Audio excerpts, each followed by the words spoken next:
مرزا حسن شیرازی. اچھا اب شیرازی کے لفظ سے آپ دھوکہ نہ کھائیے، شیراز ایران کا ایک بہت مشہور شہر ہے، وہاں رہنے والا ہر آدمی شیرازی، کوئی اچھا رہے گا تو وہ بھی شیرازی ہے، کوئی برا ہوگا تو وہ بھی شیرازی. تو اب اتنے سارے بڑے بڑے ہمارے مہاراجے بھی اسی شیراز سے گزرے، تو اب ان میں عظیم ترین جو مرجع گزرا ہے وہ مرزا حسن شیرازی.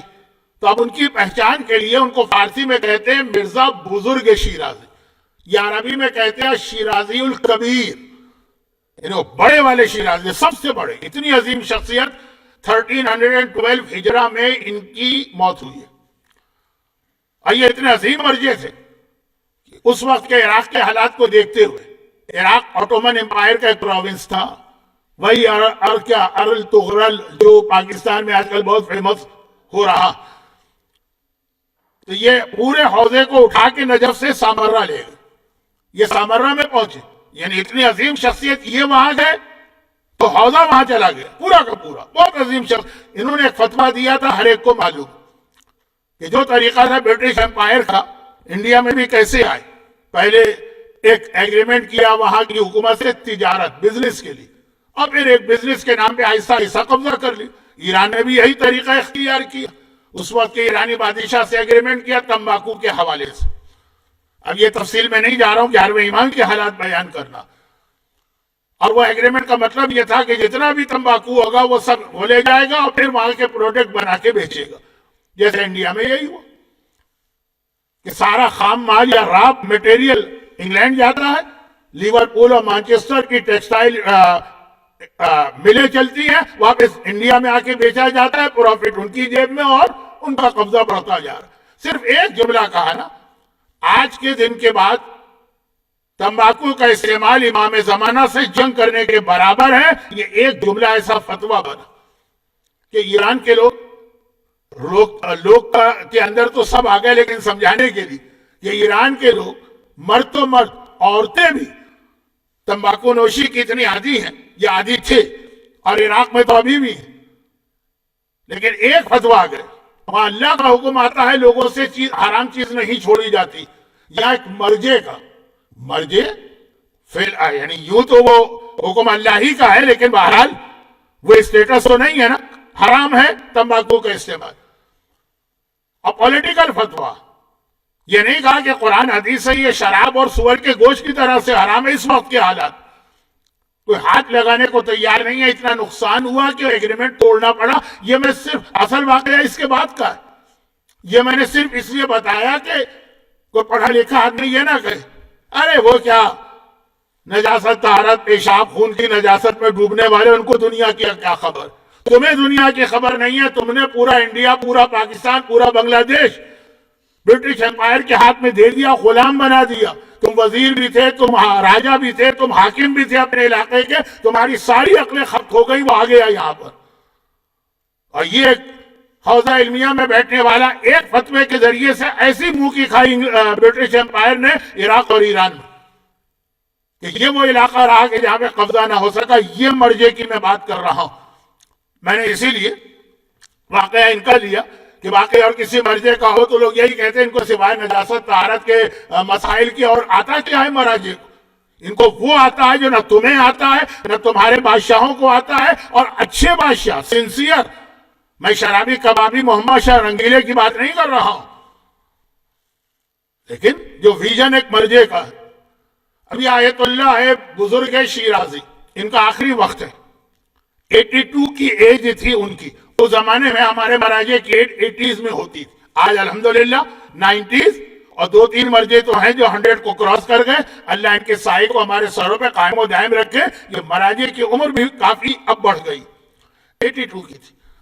اور میں اکثر مجلسوں میں ایک جملہ کہتا ہوں کہ ایک چیز ایسی ہے جس کے بارے میں یہ فیصلہ کرنا مشکل ہے کہ اسے اچھا سمجھا جائے کہ برا سمجھا جائے. وہ یہ ہے کہ آج کل موتیں اچانک ہوتی، اچانک ایک آدمی چل رہا ہے، پھر رہا ہے، آپ سے باتیں کر رہا ہے، ابھی آدھا گھنٹہ پہلے آپ کے ساتھ وہ چائے پی رہا تھا، کافی پی رہا تھا، ایک دم خبر آئی مر گئے.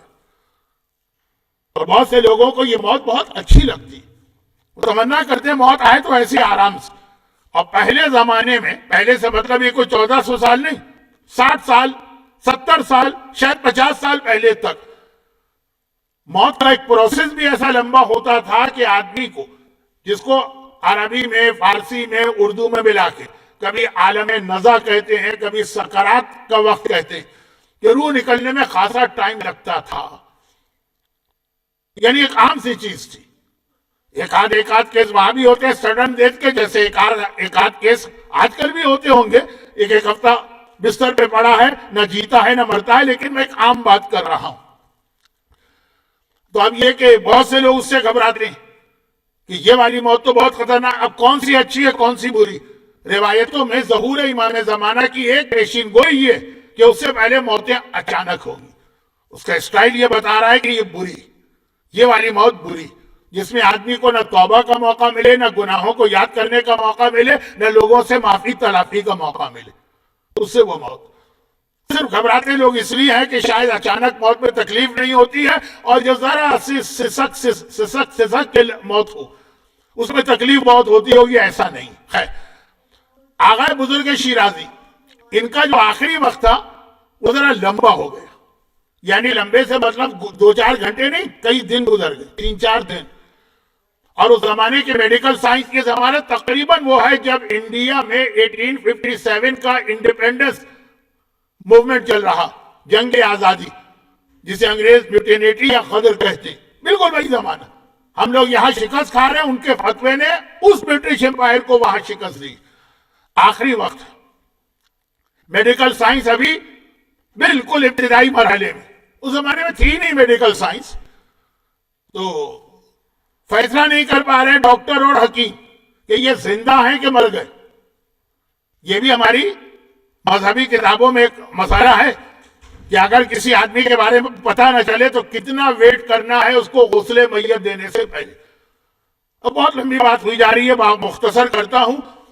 تو اب لوگ چیک کرنے کے لیے ڈاکٹروں نے، حکیموں نے، جو زمانے کے تھے، بہت پرانی بات بھی نہیں، میں نے کہا 1860s، انہوں نے کہا کہ ہم خود فیصلہ نہیں کر پا رہے یہ زندہ ہے کہ مر گئے. تو اب کیسے چیک کیا جائے؟ تو اب اطراف میں لوگ مرجے عظیم مرجے مراجع کے استاد، ان کے شاگردوں کے نام لوں گا تو آپ کی عقلیں حیران ہو جائیں گی، لیکن ٹائم نہیں. خلاصہ یہ ہے کہ اب لوگ قریب آئے. کسی نے آ کے کہا کہ وہ عثمانی خلیفہ کا گورنر آپ کی عیادت کو آیا. یہ تو بہترین موقع تھا نا. فوراً جتنے لوگ کمرے میں تھے وہ سیلفی لے لیتے اور فیس بک کے اوپر فوراً فوٹو آ جاتی اور یوٹیوب کے اوپر فوراً تذکرہ ہو جاتا تاکہ ویور بڑھیں، ٹھور بنے ہمارے. یہ پنجابی کا لفظ ہے. خیر، تو خلاصہ یہ ہے کوئی کسی قسم کا کوئی موومنٹ، کوئی ری ایکشن نہیں. عثمانی گورنر بہت بڑی بات تھی اس زمانے. دوسرے نے آ کے قریب آ کے کہا کہ وہ شاہ ایران کا ایمبیسڈر آپ کی مزاج پرسی کو آیا. ہم اور آپ کو اپنی جگہ سے اچھل کے رہ جائیں، خالی ایمبیسڈر، کوئی اثر نہیں. کسی نے کہا کہ بہت سارے زائرین آپ کی زیارت کو آئے ہیں، کوئی اثر نہیں. اور یہ واقعہ، اس کے راوی کون ہے؟ عبد الکریم حائری. میں نے کتنی بدتمیزی سے نام لے لیا، وقت کم ہے اس لیے. جنہوں نے قم کا حوضہ علمیہ بنایا، جنہوں نے امام خمینی جیسا شاگرد، جنہوں نے آغا عراقی جیسا شاگرد، جنہوں نے آغا گل پائگانی جیسا شاگرد بنایا، وہ ان کے شاگرد تھے اور وہ ان کے گھر میں رہتے تھے. ایک طرح پالا بھی تھا آغا بزرگ شیرازی نے عبد الکریم حائری کو، فاؤنڈر آف حوضہ علمیہ قم. وہ یہ واقعہ بتا رہے. اب سب طریقے سے ڈاکٹر جواب دے گا. کیا جواب دے گا؟ کہ نہ ہم ان کو مردہ کہہ سکتے نہ زندہ، ہم فیصلہ نہیں کر سکتے. ہماری میڈیکل سائنس جواب دے گئی. لوگوں نے مختلف باتیں کہیں، کوئی ریئیکشن نہیں. ان کے اپنے بیٹے مرزا علی، یہ حسن ہے، ان کے اپنے بیٹے کا نام علی، مرزا علی شیراز، جو خود ایک مجتہد تھے، بلکہ باپ کے مرنے کے بعد لوگوں نے ان کی تقلید بھی کی. وہ آگے بڑھے. انہوں نے کہا میں ابھی چیک کرتا ہوں کہ زندہ ہے کہ مردہ ہے. وہ کوئی ڈاکٹر ہے؟ وہ کوئی میڈیکل کا ایکسپرٹ ہے؟ نہیں. انہوں نے کس طریقے سے چیک کیا؟ ہمارے ہاں تو مذاق اڑایا جائے گا، اسی لیے میں نے پہلے تمباکو والا واقعہ بتایا کہ وہ مرجع ہے جس کا ایسا ویژن ہے. قریب آئے، قرآن کے قریب منہ لے جا کے کیا کہا؟ آپ کو تو بہت ہی چھوٹی چیز لگے گی، بلکہ شاید آپ کہیں کہ نعوذ باللہ نانسنس. انہوں نے کہا کہ بابا ایک بات بتائیے کہ اگر تندور میں روٹی جل جائے تو یہ جلی ہوئی روٹی ہم کھا سکتے کہ نہیں کھا سکتے؟ چیک کر رہے ہیں اپنے باپ کی زندگی اور موت. عثمانی گورنر آیا کوئی اثر نہیں, شاہ ایران کا سفیر آیا کوئی اثر نہیں, زائرین زیارت کو آئے کوئی اثر نہیں. بیٹے نے مسئلہ شرعی پوچھا اور کتنا بظاہر مسئلہ, ہمارے یہاں تو ہر آدمی جواب دے, فوراً آنکھیں کھولی. کہا کہ اس وقت تو میں فیصلہ نہیں کر پا رہا کہ اس کو حرام کہوں کہ حلال. سکرات کا وقت ہے, نزا کا عالم ہے, روح نکل رہی ہے, کئی دنوں سے اس حالت میں ہے کہ سارے سینسز ختم ہو گئے. لیکن ایک مرتبہ کہا کہ 2 دلیلوں سے تو یہ روٹی کھانا حرام لگ رہا ہے. ایک تو یہ کہ یہ روٹی خبائث میں آ رہا. قرآن کریم نے پیغمبر کی خاصیت بتائی, یحل لہم الطیبات ویحرم علیہم الخبائث. وہ انسانوں پر خبائث کو حرام کر رہا ہے. خبائث مانے گندگی. دیکھیں کچھ چیزیں ایسی ہیں جو نجس نہیں, پاک ہے, لیکن کراہیت محسوس ہوتی, گندگی ہوتی, اس کو خبائث کہتے ہیں, خبیث. نجس نہیں ہے, جیسے خون اگر آپ کے زخم سے نکلے وہ نجس, اور پیپ وہ پاک ہے, لیکن اس کو کھانا, یا ناک کی کچھ غلاظتیں وہ نجس تو نہیں لیکن کوئی کھا نہیں سکتا, گندگی, خبائث. تو کہا جلی ہوئی روٹی خبائث میں آتی ہے شاید, تو اس لیے اس کا کھانا حرام ہوگا, اور وہ نہ ہو تو کم از کم یہ صحت کے لیے نقصان دہ ہے, تو جو صحت کے لیے نقصان دہ ہے تو وہ حرام ہے. مگر دوسری دلیل بتا رہی ہے کہ یہ حلال ہونا چاہیے, کیونکہ اگر تم نے جلی ہوئی روٹی کو حرام سمجھ کے پھینک دیا تو اس کے اطراف میں کچھ ایسا آٹا بھی ہوگا جو جلا ہوا نہیں ہے. وہ اگر صحیح آٹا تم نے پھینکا تو وہ اسراف ہے, اور یہ اسراف اسلام میں گناہ ہے. ہمارے یہاں ایک شادی بیاہ کے جوڑے میں کتنا اسراف ہو جاتا, ہمارے یہاں ایک چھوٹے سے برتھ ڈے کے فنکشن میں کتنا اسراف ہوتا, اور وہ مرجع آخری وقت میں یہ بتا رہا ہے کہ وہ چھوٹا جو تھوڑا سا صحیح آٹا اس کو پھینک دیا تو کہہ رہے کہ ابھی میں سوچ رہا ہوں کہ اس کو حرام کہوں کہ حلال. آنکھیں کھول دی. یہ مسائل کی کوئی اہمیت ہے کہ فیصلہ نہیں ہو پایا, لوگ سارے طریقے اختیار کر کے ناکام ہو گئے, لیکن جیسے ہی ایک مسئلہ شرعی اور اتنا معمولی کہ ہم اور آپ تو مذاق اڑائیں کہ کوئی مسئلہ ہے ایسے وقت میں پوچھنے کا, ایسے وقت تو چھوڑو, یہ تو عام حالت میں بھی پوچھنے والا مسئلہ نہیں ہے, لیکن دنیا سے جاتا ہوا مرجع واپس آ گیا. یہ علم سے محبت ہے, یہ اہل بیت کے پیغام سے محبت ہے, یہ اہل بیت کے علم کو دنیا تک پہنچانے کا طریقہ. اور یہاں پہ ایک بات اس لیے بھی عرض کر دوں کہ اب اتنا ان کا آج تعارف ہو گیا کہ اگر کسی اور مجلس میں یہ بیان کروں گا تو یہ دوبارہ ریپیٹ کرنا پڑے گا ان کا ویژن, تمباکو والا فتویٰ. تو اب اتنا وقت نہیں ہے, چھوٹی سی بات بتا دوں کیونکہ اس کے بعد والا مسئلہ بھی بہت اہم. اور وہ کیا, وہ یہ ہے کہ جب یہ اپنے بھرپور مرجعیت کے زمانے میں تھے, آخری وقت کی بات نہیں کر رہا ہوں, بہت مختصر کر رہا ہوں اس کو, تو آپ کو پتا ہے کہ جب تک کہ یہ سیکیورٹی پرابلم نہیں ہوئے تھے, ہر مرجع کے پاس دن کا ایک ٹائم ہوتا تھا جہاں زائرین سے وہ ملاقات کرتا, اور جتنی شہرت ہوگی اتنا بڑا مجمع آتا رہتا. تو سامرہ میں ان کی ملاقات کو بھی لوگ آتے تھے. اب یہ بہت توجہ سے واقعات سنیے گا, اس کے بعد میں 11ویں امام کے واقعات پر آ رہا ہوں. یہ ابھی تو میں نے وہ سسٹم آپ کو بتانا چاہا جو امام قائم کر کے گئے, جس کا مذاق اڑانا ہم اور آپ اپنی ذمہ داری سمجھتے ہیں. یہی تو لوگ کہتے ہیں, کیا ہمارے مجتہدین کرتے رہتے ہیں, وضو غسل نجاست طہارت خون اور یہ پسینہ انہی میں لگے رہتے ہیں. زائرین زیارت کے لیے آ رہے ہیں, بڑا مجمع, اور جو طریقہ ہے کہ ایک لائن سے لوگ آتے ہیں, ان کو ہاتھ ملاتے ہیں, بوسہ دیتے ہیں, آگے بڑھ جاتے ہیں. بہت سارے ان کی نگاہ ایک نوجوان پہ پڑ گئی, وہ اس لائن میں کھڑا. آخر اس کو عربی اور اردو میں تو کہتے ہیں فراست, انگلش میں اس کے لیے بہت مشکل لفظ ہے جو میرے لیے ناممکن تھا یاد کر کے آپ تک پہنچانا. فراست, وٹ, ویژن نہیں, وٹ یعنی کسی کو دیکھ کے فوراً اندازہ کر لینا کہ یہ اس کے دل میں کیا, فیس ریڈنگ نہیں, ایک الگ چیز ہے. اس میں نگاہ پڑ گئی. اب جو یہ واقعہ نقل کر رہے ہیں آغا عبدالحادی شیرازی, جو 61 کے مرجع, جو نابینا ہو گئے تھے, جن کا واقعہ میں نے پہلی محرم کو بلکہ چاند رات کو پڑھا, وہ یہ واقعہ کوٹ کر رہے ہیں کہ زائرین آ رہے ہیں, ہاتھ ملا رہے ہیں, بوسہ دے رہے ہیں, لیکن ان کی آغا بزرگ شیرازی کی, وہ تمباکو والے مرے, ان کی نگاہ اسی نوجوان پہ پڑی لگی ہوئی. لوگ بڑھتے جا رہے ہیں، لائن بڑھتی جا رہی ہے، وہ اسی کو دیکھ رہے ہیں، یہاں تک کہ وہ نوجوان کا ٹرن آ گیا، ان کے ہاتھوں کو بوسہ دے رہا، جیسے ہی بوسہ دے کے کھڑا ہوا انہوں نے روک لیا، پوری لائن رک گئی، روک لیا اور کہا کہ تم کون ہو؟ میں نے تمہیں آج تک نہیں دیکھا۔ اب یہ جتنے لوگ ہیں یہ سب نئے ہیں، سب زائر ہیں، زیارت کے لیے آئے، کوئی انڈیا سے، کوئی پاکستان سے، کوئی بنگلہ دیش سے، کوئی ایران سے، کوئی کہیں سے، کوئی کہیں سے، اس کو روکیے گا، میں نے تمہیں نہیں دیکھا۔ کہا کہ میں ایک دینی طالب علم ہوں، حوزے میں ایڈمیشن کے لیے آیا ہوں، مجھے آپ سے درس لینا، ہمارا مرجع درس دیتا ہے باقاعدہ، یعنی وہ اسٹوڈنٹس کو پڑھاتا، تو میں اپنا شہر چھوڑ کے آیا ہوں اور آپ کے پاس بیٹھوں گا اور آپ سے علم حاصل کروں گا، جدھر آپ کے ذہن جا رہے ہیں یہ وہ واقعہ نہیں ہے، یہ کوئی ٹیررزم نہیں ہے۔ کہا کہ تم کہاں کے رہنے والے ہو؟ اس نے ایک شیعہ شہر کا نام لیا، مثلا کہا میں کربلا والا ہوں، کربلا سے آیا ہوں، کیونکہ آپ یہاں پر ہیں، آپ کی کلاس یہاں ہوتی تو میں یہاں آیا۔ انہوں نے کہا ایک کام کرو، تم فوراً اپنے شہر کربلا واپس چلے گا۔ وہ گھبرا گیا، کہا میں پڑھتا نہیں، یہاں نہیں پڑھوں، فوراً واپس چلے جاؤ، اور یہاں پڑھتے تم تو جو تمہیں اسکالرشپ ملتا وہ میں کربلا میں بھی تمہیں دوں گا، وہاں جا کے پڑھو۔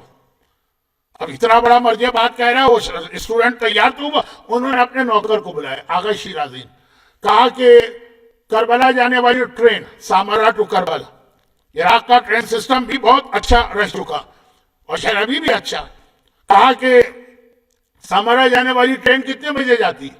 مثلا اس نے گھڑی دیکھ کے، گھڑی تو نہیں لیکن جو بھی سسٹم ہو، کا 1 گھنٹے بعد جائے گی۔ کہا اس نوجوان کے ساتھ چلو، اسٹیشن تک اس کے ساتھ جاؤ، دیکھو اسے اپنے سامنے ٹرین میں سوار کرانا، اور جب ٹرین چلے تب واپس آنا، یہ نہیں کہ ڈبے میں بٹھایا اور آ گئے۔ ہر وقت یہ ہے کہ کہیں بیچ سے یہ سٹک نہ جائے، یہ لفظ ممبر کے لیے ٹھیک نہیں ہے لیکن ٹائم نہیں ہے میرے پاس، 11ویں امام کے حالات میں بس آ ہی رہا ہوں۔ کہا کہ جب اپنے سامنے ٹکٹ خریدنا، ڈبے میں بٹھانا، اتنی دیر کھڑے رہنا جب تک کہ ٹرین موو نہ ہو جائے۔ وہ چلا گیا، اور ہر تھوڑی دیر بعد اتنا بڑا مرجع اس وقت اپنے لوگوں سے پوچھتا ہے کہ وہ نوکر آیا کہ میرا نہیں آیا؟ لوگوں نے کہا نہیں ابھی آ رہا ہے، ٹائم باقی ہے۔ ہر 15 منٹ کے بعد یہاں تک کہ وہ نوکر آ گئے۔ جیسے ہی وہ نوکر آ گئے، انہوں نے پوچھا اپنے سامنے بٹھایا؟ جی ہاں۔ ٹرین چلی تھی؟ کہاں چلی؟ وہ اترا تو نہیں تھا؟ نہیں۔ کہا ٹرین نے اسپیڈ پکڑ لی تھی؟ کہا اسپیڈ پکڑ لی۔ اب سب لوگوں کے دل میں ایک سسپینس پیدا ہوا، بڑے بڑے مجتہدین ان کے اطراف بیٹھے ہیں۔ کہا یہ بات کیا؟